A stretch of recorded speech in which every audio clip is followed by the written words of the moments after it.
वतन की जो हालत सुनाने लगेंगे तो पत्थर भी आंसू बहाने लगेंगे।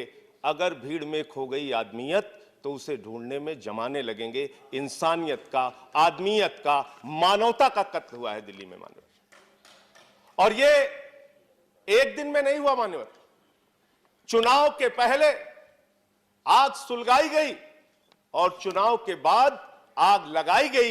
ये सब कुछ एक साजिश के तहत एक सुनियोजित दंगा दिल्ली के अंदर कराया गया है। ये मेरा सीधा आरोप है। और मैं ये क्यों कह रहा हूं मान्यवर, मैं ये क्यों कह रहा हूं मान्यवर, ये मैं इसलिए कह रहा हूं मान्यवर कि इनके एक सांसद, इनके भारतीय जनता पार्टी के एक सांसद कहते हैं मान्यवर, अगर बीजेपी को वोट नहीं दिया तो बहन बेटियों के घर में घुस के बलात्कार किए जाएंगे। आपकी सरकार इतनी कायर सरकार है, आपकी सरकार इतनी कायर सरकार है, इस तरह का बयान देंगे आप लोग? शर्म आनी चाहिए इस सरकार को। ऐसे बयान देते हैं आप लोग, आप इस देश के लोगों को भड़काते हैं। यहाँ पे ट्रंप की सरकार है, यहाँ हसीना शेख की सरकार है, किसकी सरकार है? यहाँ पे रिकॉर्ड में नहीं जाएगा जो ठीक नहीं है। इस तरह के बयान दिए गए इनके द्वारा। 3 दिन तक दिल्ली चलती रही, गृह मंत्री खामोश, पुलिस प्रशासन खामोश, दिल्ली के लोग 3 दिन तक एक हिस्से में जलते रहे। उनकी दुकानें जलाई गई, हिंदू मारे गए, मुसलमान मारे गए, 53 लोगों की जान चली गई, 2 पुलिस वाले जल गए, उनकी जान चली गई। और देश के गृह मंत्री खामोश बैठ के आनंद ले रहे थे इन घटनाओं का। मैं पूछना चाहता हूं, क्या कर रहे थे देश के गृह मंत्री? ऐसे गृह मंत्री को अपने पद पर रहने का अधिकार नहीं है। दंगे इन लोगों ने कराए, दंगे इन लोगों ने कराए। कल दूसरे सदन में मैंने इनको सुना, कल दूसरे सदन में इनको सुना, कह रहे हैं दंगे में भारतीय मारे गए। गृह मंत्री जी, मैं बड़ी विनम्रता पूर्वक आपसे पूछना चाहता हूं, ठीक नहीं है उसको रिकॉर्ड में रखा नहीं जाएगा। भारतीय मारे गए तो उन भारतीयों से मिलने, उनके परिवार से मिलने 25 दिन आप मिलने क्यों नहीं गए? आप इसका जवाब दीजिए, क्यों नहीं मिलने गए? क्यों नहीं मिलने गए उन भारतीयों से? उनको मुआवजा दीजिए, उनके लिए मुआवजा दीजिए। एसआईटी बनाइए सुप्रीम कोर्ट की एसआईटी बनाइए। कपिल मिश्रा, इनका एक नेता है, भारतीय जनता पार्टी का नेता मान्यवर, वो कहता है हम निपट लेंगे, हम बर्बाद कर देंगे दिल्ली को।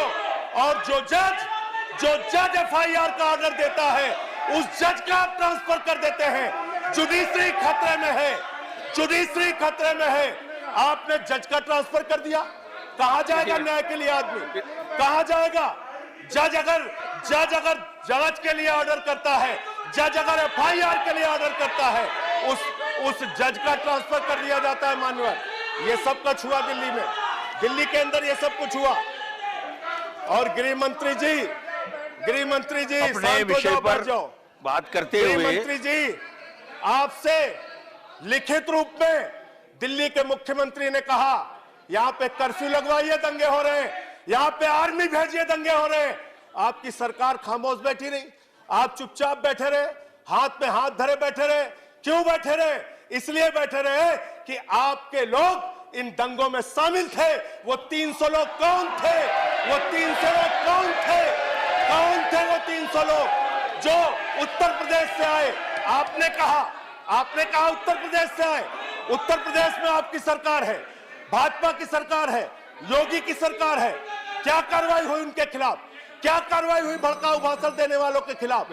मान्यवर, ऐसे समय में भी मैं अंत पे कह के अपनी बात को खत्म करूंगा। ऐसे समय में भी मान्यवर, मानवता के लिए, इंसानियत के लिए, भाईचारे के लिए वो सिख इंदरजीत सिंह जिन्होंने मुसलमानों की जान बचाई, वो प्रेमकांत जिन्होंने मुसलमानों की जान बचाने के लिए 70% अपने शरीर को झुलसा दिया, वो मुसलमान जिन्होंने मंदिरों को बचाने का काम किया, उनकी इंसानियत को समझिए, उनके भाईचारे को समझिए, उनकी एकता को समझिए। हिंदुस्तान को बर्बाद करने का काम मत कीजिए। आप लोग हिंदुस्तान को बर्बाद करने का काम कर रहे हैं।